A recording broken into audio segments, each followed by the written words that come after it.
Hey, on this episode of Samp&Chance, we are going to Greensboro, Carolina to preview the AEW Revolution show, Sting's final match.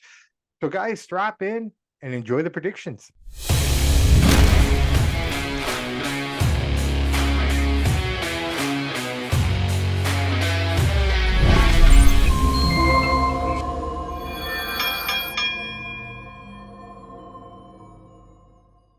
Hey, everybody, Samp&Chance here. Yeah, I know it's not Tuesday. I know it's not Thursday.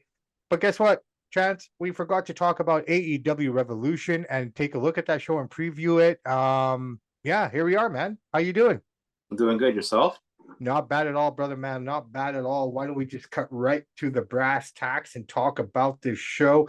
AEW Revolution is coming to us from the Greensboro, Carolina Coliseum. Greensboro, yeah.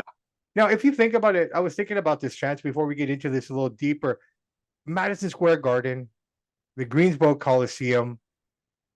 We should take a look at some of these old venues, man. Like, I mean, the Armory in Florida, like the history.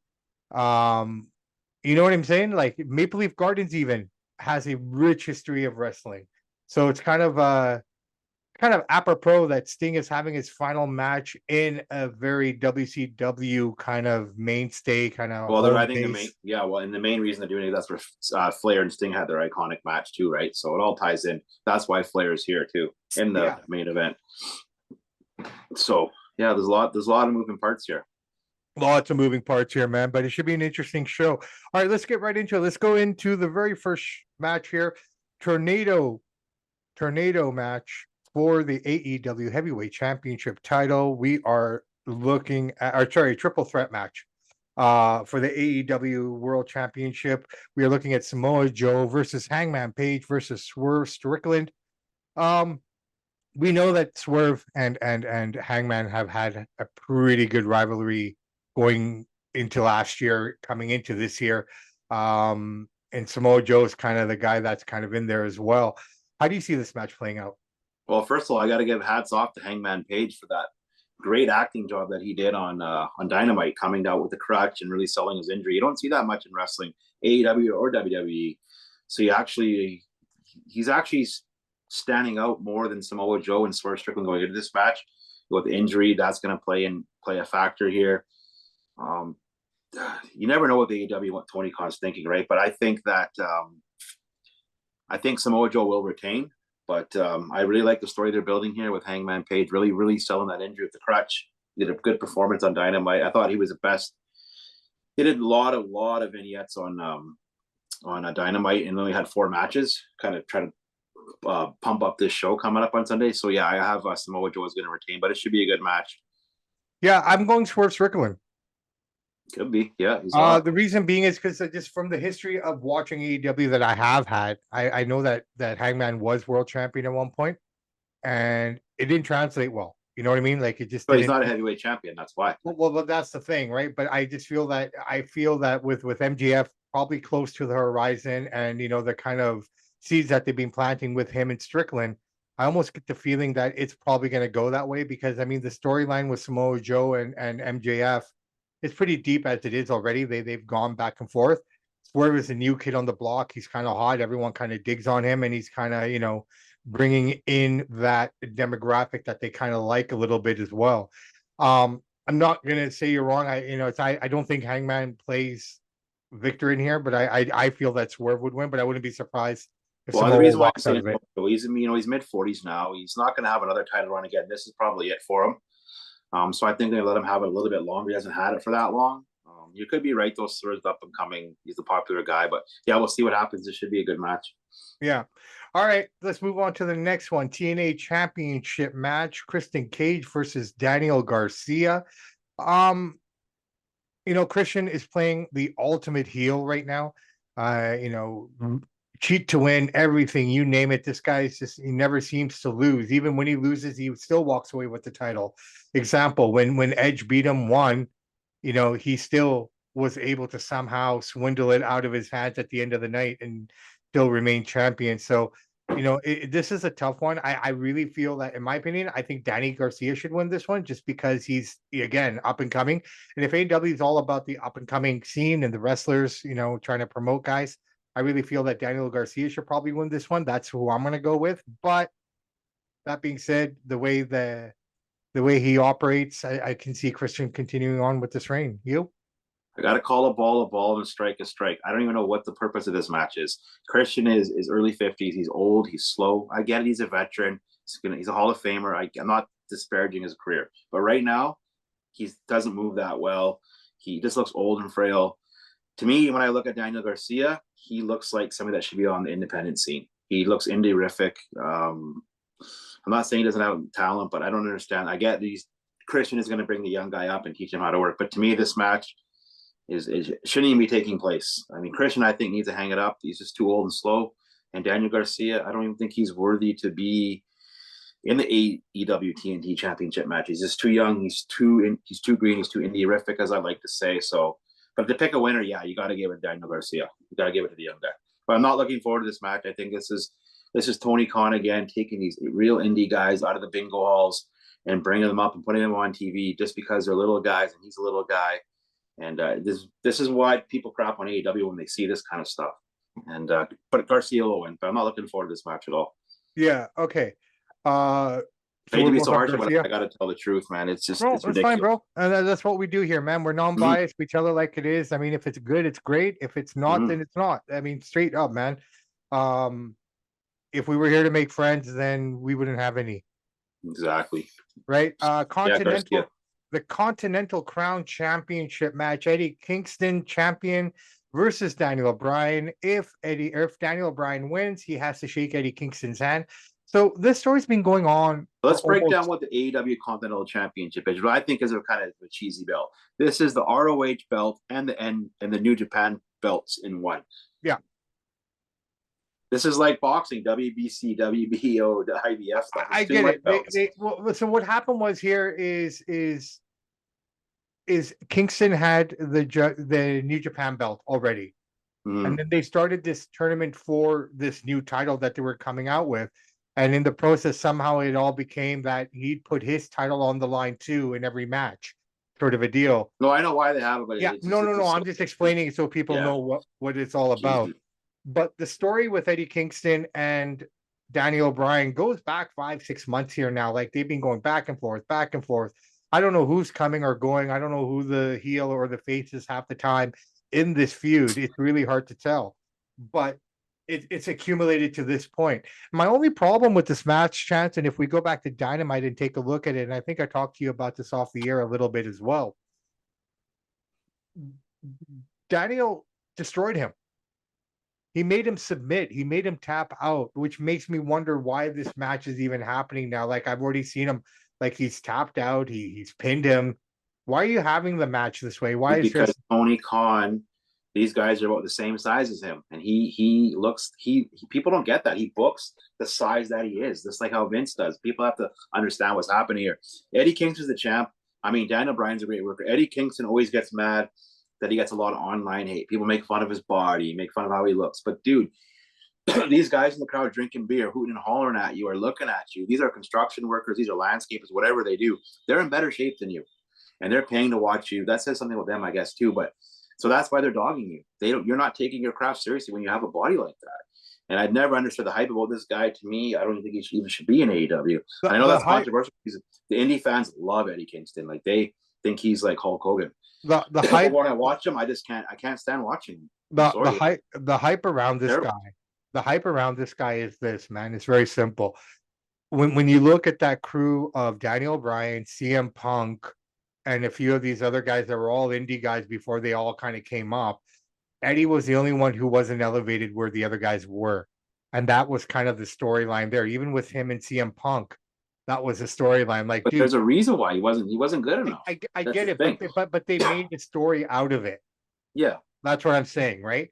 They made a story out of this, which gave us the premise of I do his feel character. bad. I gets a lot of people really talk bad about him in the crowd and online. They always dogging the guy, and you kind of feel bad a little bit. But at the same time, you're not doing anything to get in shape. To look at how he dresses, look how he acts. It's just like you look like a landscaper, dude. So people aren't taking you serious. Besides the hardcore IWC guys. And in a long story short, I think Eddie Kingston retains and should be a match. Well, I think so too, just based on what we saw in Dynamite, if they write it the way they're supposed to be written, the way AEW does write in general, I really feel that, whatever happened to Eddie, yeah, he's gonna retain on this, and this will continue on. All right, AEW Women's World Championship match, Tony Storm champion against Diona Perosa. You know what? I think I'm gonna go with Diana here. Tony's had the belt for a while. She's had it for a minute. This feud's kind of been interesting. Old stablemates. They used to run together back in their WWE days and their NXT days. And here they are now. She came in from TNA. Tony's had a great run. I'm not sure if I'm a big fan of her over the top character. For me personally, I think it's a little too much. I like the black and white cuts. I like all that kind of thing, but herself, just her expressions. I'm not a fan of Tony Storm, to be honest. This character, anyways. So I think the fan of me is going to make my prediction. I'm going to go with Diana Perosa. You? I'm not really a fan of either one of these wrestlers, to be honest with you. It's a filler match. Well, Even Bill, though you it is got to for the pick. world, it's hard to say that when it's for the world championship match, but I'm not looking forward to this match at all. But yeah, I think they're gonna take the belt off Storm. It's time for a new champion. She's had it for a while. Perosa for the victory. Yeah. All right, let's move on. AEW International Championship. Man, these guys have a lot of belts in this organization. Every besides the tag match, every match is for the belt. No, there's a couple here. There's three without I any guess title Sting one too. implication. Yeah. No, there's only one. Orange Cassidy versus, Orange Cassidy. Oh, there's two champion, of them. versus Roderick Strong.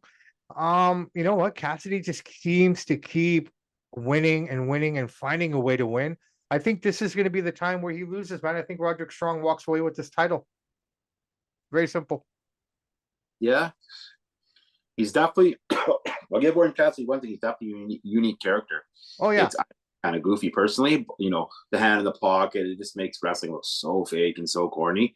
But the kids love him. All my kids' friends love him. So I guess he's for the kids. But I think Orange Cassidy's going to retain here because he's super over, super popular. So I think he's going to keep it. Should be a good match. But yeah, Orange Cassidy for the win over Roderick Strong. All right, I'm going Roderick. All right, here's the match. I'm actually looking forward to the match, and I think this is the match that's going to be the best match on the card. Will Ospreay, now full-time with AEW. He's finished his obligations in Japan, so he's here full-time now at AEW. Against Kunsei Takeshita.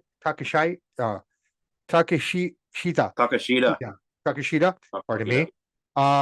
Man, these guys can move. I've seen them in New Japan. I've just seen them work. It's a lot of acrobatics and it's a lot of high spots, but man, for two big guys, like these are probably the two of the bigger guys that they have on their roster size wise. But just their ability to move, just the way they glide they just make it look so easy, man. Really, I'm excited for this one. I'm actually looking forward to this match.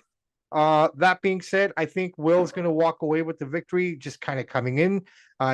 Ironically enough, he's a part of the Don Callis family as well. So it's kind of Callis family member versus Callis family member here. But, just based on what I saw in Dynamite and just the kind of the interaction these guys all had together, I'm going to go with Will on this one. You? You said it best yourself. This is going to be a high-flying match, which is basically a gymnastics match. It should be good. Like, these guys are both great talents. They both know how to work. They both actually sell. A lot of guys do the gymnast stuff. They don't really sell. Oh yeah, these guys sell. Character. But this should be a good match. But I think Takashi is going to win it just to give him a little bit of shine, get his name out there. Nobody knows who he is unless you're a hardcore wrestling fan, which most people aren't. So I think they got to give it to Takashita. More people know Will Ospreay. Get Takashita for the win. Should be a great match. Either way, both guys are going to win because they're both going to put on a great show. So I don't see it. It really doesn't matter who wins this match, but I'm going to say Takashita is going to take it. But it should be a really good match. Honestly, in my opinion, I think this is the match that's going to make or break the show.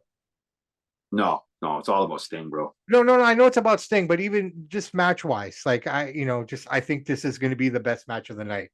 Maybe. FTR, Dax Harwood, Cash Wheeler against the Blackpool Combat Club, John Moxley and Claudio Castagnoli, formerly known as Cesario. You know what? These guys have been fighting every week on Dynamite for the last month. I really don't know what to expect out of this match. Oh, that's the thing. You just said yourself. They're fighting every week on Dynamite. Why are they putting on a pay-per-view? You should save the pay-per-view matches the big ones, they feel more special. We don't see them every week. They fall once or twice, but it's every week. I don't know. Mac, I like Cesaro, how he works. I like his strong style. He's an amazing athlete, but he's like Lance Storm. He's a boring character. He's never going to be over. He just knows how to wrestle well. He's lucky because he's got no personality. He's like watching paint dry. Besides his in-ring work, outside of the ring, he's dull. Who do you pick? This should be a good match. I don't know who's going to win this one. I could go either way. I'm thinking that FTR is going to take it, but this probably might be the best match, I think. You think so? I think so. Okay, it's hard to say till we see it. Sting will have the most emotion, most story. Yeah. You know what? I'm gonna go the other way. I think John and Claudio take it through treachery and some kind of deceit. You know, we'll see where they go with that. But yeah, The Lance Storm of the new generation is Claudio. Absolutely. All right, man. Everybody's waiting for this one. This is the main event of the night. Tornado tag team match for the AEW tag team titles. Sting, Darby Allin versus the Young Bucks, man. Obviously, I think the Bucks obviously win just because Sting's out the door. But you could probably throw the swerve and have him win. I don't know what that would look like, but it would just complicate things. But I guess the whole focus is Sting's final match. First off, is this Sting's final match? Yeah, he's in his 60s now. He's done. The thing is, in most cases, the old story would be the veterans lose, the guy who's retired loses. But this is not regular wrestling. This is Tony Khan's world. People forget you have to study this guy. He's a geeky guy. He's one of the guys in the crowd that think the little guys are the heroes. That's the way he sees wrestling. He's turning it upside down. But not in this case. He's going to go different. He's going to let Sting and Darby Allin win. I think he wants to change it up. He doesn't like the traditional wrestling, so he wants to always make it new. So I think he's going to get Sting and Darby Allin the win, and Sting will retire with a win. This will be his last match. You might see him managing, but he's not going to get in the ring anymore. He's in his early 60s. Well, they did. There's no need for him to do that. Well, they did reference it properly. This is Sting's last match in AEW. Not saying, not closing the door on him not being around completely. So yeah, I mean that's a possibility, and then they can kind of build the story. Darby has to find a new. I just don't understand why they're putting Sting with three little guys, with Darby, as his tag team. I don't understand that. I get it, they're dark and stuff, but then you're putting him against the Young Bucks. I just don't get it. Sting has been with him since. No, I get it, but he got there. But the Bucks are little guys, though, man. The Bucks are like 6'2", 6'3". Yeah, but they're what, 120 pounds, right? Yeah. They're tall, but they're slim. But so what I'm saying is, like, I don't understand this as his final match. It doesn't feel like the building is special. It's special because you're putting Ric Flair in there, but having him against Darby Allin, the Young Bucks, there's no story there. There's no real history there. You could even throw him against like even a Jericho or something like that. Would have made more sense to me. But I think Sting and Darby Allin are going to take the win. Well, here's how I look at it, man. Very simply, I think what we're going to get here is a lot of old school spots from Sting. We're going to get to the point where it looks like they're going to win. And I think this is where Flair plays a role. He's going to turn on Sting somehow and join up with the Bucks here. I think the worst thing that I saw, and I love Flair, I love him to death, but man, please don't throw punches on live TV anymore. Like, well, he's in his early 70s, so many injuries, right? Regardless, man. The way I explain it is this way. It's because when I look at Ric Flair, and you and I are blessed enough to know what his career is, correct? Yeah. Whereas a lot of the young viewers, the people that kind of tune into AEW, do not know that Ric Flair or don't have that appreciation for what he's accomplished. They just see this old man in the ring. I don't want people of this generation to have that image of him. Do you know what I mean? It doesn't bother me because he still dresses cool. He still looks cool. He's just an old man, so he throws punches like an old man. You shouldn't throw any punches anymore. That's all I'm saying. Stop. He will be throwing them, dude. That's Flair for you. He's got too big of an ego. He's just going to keep doing it. I get it completely. That's just my opinion on it. We forgot one match, though. Yeah. And this was added at the last minute. It's called the All-Star Scramble match. Winner receives a future AEW Championship match. Chris Jericho versus Wardlow versus Powerhouse Hobbs versus Lance Archer versus Hook, Brian Cage, Mangus, and Dante Martin. Yeah, there you go. So one of these guys is going to walk out of this match with as number one contender. You got some big guys in there, though, man. I mean, Wardlow's big, Powerhouse Hobbs is big, Lance Archer's big. I look at this. I don't know. This is a free for all. If we could win, I gotta think Wardlow's gonna win just because you had that crazy promo a couple weeks ago. But who knows? Is any one of these guys going? I was thinking about Wardlow too, but Wardlow's promos are so directed to MJF. Like it almost feels like, okay, if you put it on him, But that's then, the thing, though. He needs to win to elevate him to get to that next level to fight MJF. So why not let him have this? Start building him up even more and more. Who knows, though, with Tony Khan?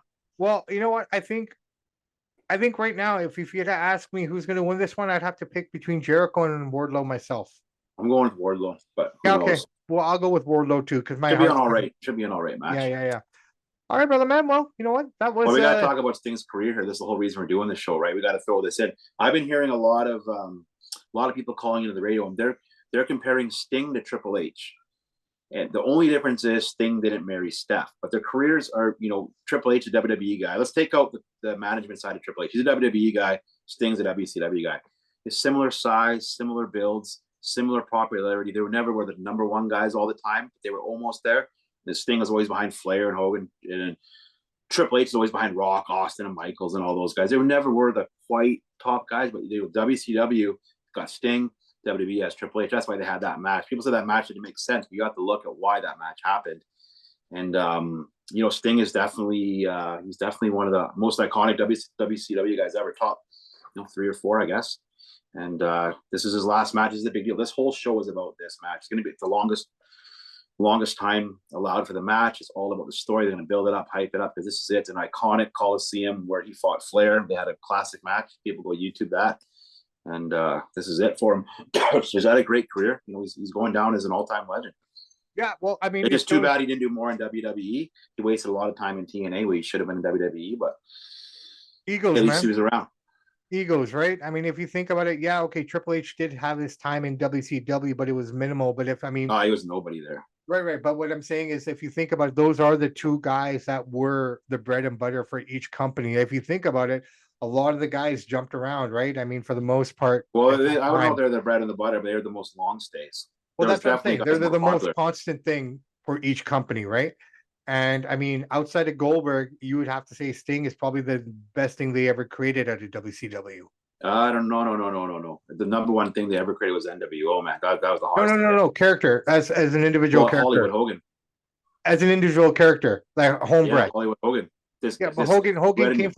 Hogan came from WWE. I'm talking about a guy that just stayed in one company his whole career. No, I know what I'm saying. Sting, Flair, Goldberg, and Hollywood Hogan. Those are the 4 most iconic characters they ever had in their company. And Bischoff helped create that Hollywood character. It's supposed to be a completely separate character from the red and yellow, right? Even though I know what you're saying. But they didn't create much. But yeah, those are the few guys they did create were some pretty hot stars. Sting had an amazing career. He started off with, a lot of people don't know this, that his career started with the Warrior. The Ultimate Warrior. Yeah, Blade Runners. I'll tell you right now, I always like blonde Sting better than the dark character. I don't think the dark character suits him because we know how nice of a guy he is. We know he's a good Christian guy. So this dark gimmick, I never really cared for it. I like the blonde surfer Sting, the bodybuilder guy. That's who he really is. The good guy. Do you think, but he'd have to evolve himself eventually at some point, right? I mean, he couldn't have been Surfer Sting forever. I think he'd have been lost if he had stayed that character. Some guys do. I know, but it doesn't work for most, right? And I don't think it would have worked for him either, just based on the way WCW operates, right? I mean, I didn't like that. I just didn't like the Crow gimmick. I just don't know. It didn't feel right to me. I'm not saying he didn't have some great matches as the Crow guy. Yeah. But that's me. When I think of Sting, I think of blonde Sting. I appreciate that completely, and I like blonde Stings too. But I understand the whole concept of the Crow gimmick. I mean, at the time when the NWO was running Ramp Shot, no one trusted Sting, and Sting got pissed off, and he left, and he became dark. Mm-hmm. You know what I mean? And that's the whole basis of it. But you know what? He's too nice of a guy to be dark, so you don't feel like you feel it from like the Undertaker and these other guys who had a little bit of a mean streak. He's such a nice guy that for me it was hard. He was a dark nice guy though. Even when he was dark, he was nice. Right? Like he was a nice dark guy. If you had to meet a dark guy in the alley, that'd be the guy you'd want to probably run across, not the Undertaker or someone like that. But when you think of WCW, you think Sting, Flair, Hogan, Goldberg, Booker T, guys like that. He's had a storied career. He's had a lot of great matches. Yeah, time wasted in TNA. Should have come over, but I think a lot of that had to do with ego and pride. Absolutely. So that, I think the lesson to be learned here is you got to overcome that yourself and not fall victim to your own ego and pride, because that will take away a lot of opportunities. not to say that, him going to WC or WWE earlier in his career would have, done much more for him. But that being said, he never gave himself the opportunity to become bigger than life. You know what I mean? I think if he just put his ego aside and went there when he should have gone there, um, he'd be sitting pretty. He'd be sitting so much prettier than he probably is right now. Not to say Yeah. that he's not, but I guarantee, just I think that's just a lesson for all of us to learn. Sometimes you got to put things aside in order to evolve, right? And that's just human nature, bro. That's all of us. Yeah, like I said, I always think of Sting and Triple H of the similar careers, but Triple H is smarter business wise. He made a couple business moves. Now look what he's doing. Sting didn't make those same business decisions. He didn't marry Steph. He didn't go over. So now what happens? He's retired and he's just a retired legend. Triple H knew, if I can get into power, I'm set, and he did. And that's, people hate on him for it on the internet, but I think it's smart. People can hate because they're not there, right? So I mean, at the end of the look, we disagree a lot on different things, and we agree on a lot of things, and within these careers, and you look at the path and trajectories that these guys are taking. I mean, at the end of the day, they're making the choices that are best for them and their career. It may not be popular with us, but it makes sense, right? And in the hindsight, you look at where Triple H is now. You're right. I mean, he made the right choices. He did the right things for Married his Steph career. was the smartest thing he's ever did in his life, because if without marrying Steph, he'd be just another retired legend. And Yeah. it was smart that he did that. And I got to give credit to Vince, because people were saying before he sold, he's giving it to Steph and just Triple H. The guy's not giving Triple H and Steph his company. It will not happen, guys. Triple H doesn't deserve it. He didn't build it. He just worked for him. He There helped. you He go. helped it along, but he didn't deserve to have it. He didn't get it. There you go. All right, brother man. I tell you what, I think we got it in the bag. Here we Yeah, go. we The got it. show. We will kind of come back and take a look at it this Tuesday, give you the results, and let you guys all know what it's all This about. is all. This baby's all about Sting. It's all about his retirement. They're gonna, which is good. He deserves it. So I'm looking forward to seeing him out there. He'll have a few big moments still. He's still got a little bit of gas left in the tank. Yeah, no, I'm sure we'll see the Stingers flash, and if I'm writing this match the way I'm looking at it right now, you're gonna get to see Sting. He's gonna get one of the Bucks in the Scorpion Death Block, and then Flair's gonna come and do something. And And Sting's gonna do a high spot. He's gonna jump off the rope through a table or do something. He's gonna do he's gonna make a memorable moment. yeah, it should be good all the way around, man. So yeah, this Sunday, Greensboro Coliseum, rare Sunday pay-per-view. We don't see much of those anymore. So it's kind of nice. It should be a fun evening for everybody. All right, Mr. Michaels, I tell you what, man, I hope you enjoy the show. I hope you enjoy watching it. I'm gonna try my best to do. So on that note, brother man, have an amazing rest of your weekend. I'm Bobby Sampson. He's Chance Michaels. In the words of the great AC/DC, those that download, like, and subscribe to the podcast, we salute you. We do salute you. So, guys, you're probably already into the weekend. So, like I said on Thursday, I guess, yeah, guys, just play safe, be good to each other. If you're gonna drink and do your thing, man. But just get away home and be safe. We want you back here for Tuesday. On that note, in the words of Ed Whalen, in the meantime and in between time, that's it for Samp and Chance.